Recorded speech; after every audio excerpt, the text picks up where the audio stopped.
68 taong gulang na Filipino-Australian citizen at tagpang patay.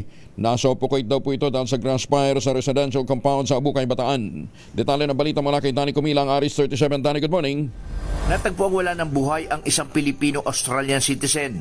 Alas 2 ng hapon sa Barangay Salyan, Abukay, Bataan. Kinilala ito na si Silvestre Baluyot Ganak.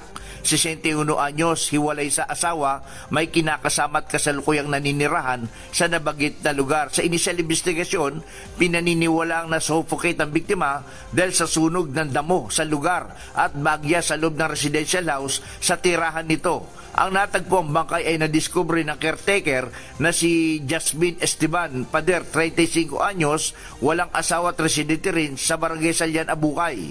Sinabi na kinakasama ng biktima na si alias Edna, 59 anyos. Ang biktima ay may iniindang hika, diabetes at alta presyon. Hiniling ang SOCO team upang iproseso ang crime scene, habang ang mga tauhan ng Bureau of Protection Abukay ay agad ding rumesponde sa insidente. Danny Kumilang, RH37, DCRH, una sa Pilipinas, una sa Pilipino. Maraming salamat, Danny.